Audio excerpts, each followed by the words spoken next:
A childless and lonely elderly man visits his wife's grave daily, bringing her flowers and sitting beside her for hours.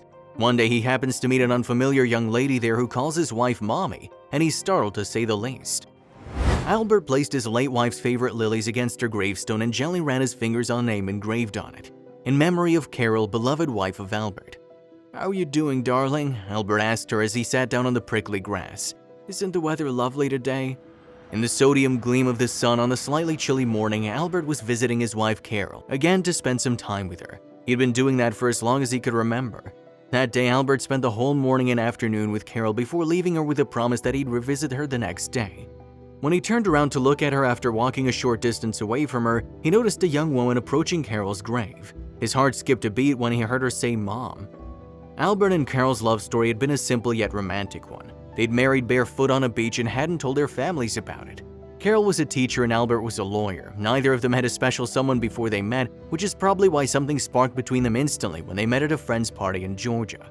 When their families learned about their secret marriage, they expected the couple would soon announce their pregnancy, but that's where it all went downhill. Carol and Albert tried for years but couldn't conceive. The doctor said it was hard for Carol to bear a child due to complications, so the couple decided their love for one another was enough. Carol threw herself into work, spending time with the children around her and finding solace in the fact that she still had kids loving her. But things were hard for Albert, who was hurt that they didn't have any children of their own. Years passed. Carol and Albert grew older and somehow got over the grief of being childless. When Carol retired, she expected her students would visit her as she had been a devoted teacher, but it didn't happen. Carol's students eventually forgot her, which hurt her, and soon after she was bedridden, counting the days she had left. Carol was diagnosed with cancer and died in Albert's arms. After she left for her heavenly home, a strange loneliness and sadness gripped Albert's heart. Nobody around him believed he was the same Albert who once used to be a cheery man. Albert became fragile and weaker day by day, and he only left the house when he visited his late wife. Carol was still alive in Albert's heart, even though she wasn't there with him physically. So every day he bought the same bouquet for her, not one flower less and not one more, and sat beside her, telling her about how much he missed her. When Albert heard the strange young man calling Carol Mommy, he was shocked because he and Carol were childless. They hadn't even considered adoption. Who was this woman visiting his wife, Albert wondered. As he slowly trudged back to Carol's grave on his cane, Albert saw the young woman placing a bouquet against it and weeping bitterly. "I miss you so much," Albert overheard her saying. "I wish I'd come sooner. I had to tell you so many things. I'm so glad I met you." "Excuse me, miss," Albert interrupted her. "I'm sorry, but did you know her?" The woman turned around upon hearing Albert's voice and his gaze was fixed on her. She had green eyes and a kind smile, but she didn't look like Carol at all. "I called her Mommy," she said.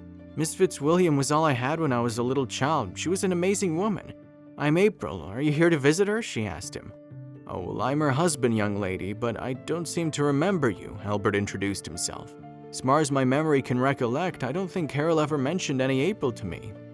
"We lost touch," April explained. "I met Mrs. Fitzwilliam in 6th grade. I was in the playground crying because I didn't have lunch when she saw me. She got me a sandwich and drink, and she did that every single day, even after I started bringing my own lunch. I'm an orphan, so I live in a shelter. Mrs. Fitzwilliam said I could call her Mommy after I told her how lonely I felt. It was awful not having parents at a young age, and thanks to her that void was filled in my life. I had to leave the city when I passed out of school, and I didn't know how to get in touch with her. She was lovely, wasn't she?"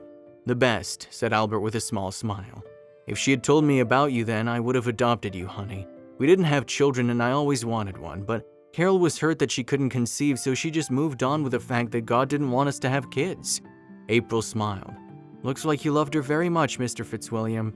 "Albert," said Albert. "Please call me Albert. So, here after all these years just to see her?" "I wanted my family to meet Mrs. Fitzwilliam, Albert. She was such a fun and kind person, and I'm glad I met her. My husband and I moved here only recently, and I wanted my kids to meet her too. I couldn't stop crying when I learned she was no more." "Oh dear, I'm sorry," Albert said. "Carol would have loved that. She'd be thrilled, in fact. She loved her students like her own." April and Albert spent the evening together that day, sitting beside Carol and remembering her. When they were leaving the cemetery, Albert invited April to visit Carol often so they could remember her together and share things each of them didn't know about her. April was more than happy to do that. And over time, those encounters and conversations turned into friendship, and soon, Albert was a part of April's family. Albert was glad he found people who loved him, and he cried when April called him Dad. "If Mrs. Fitzwilliam were alive, she would have loved to see me call you Dad. And I'm so glad we met, Albert. She must be looking down on us from those pretty skies and smiling at us." If you like the video, please give it a thumbs up and consider sharing it with someone who may find it interesting. Thanks for watching, and I'll talk to you in the next one.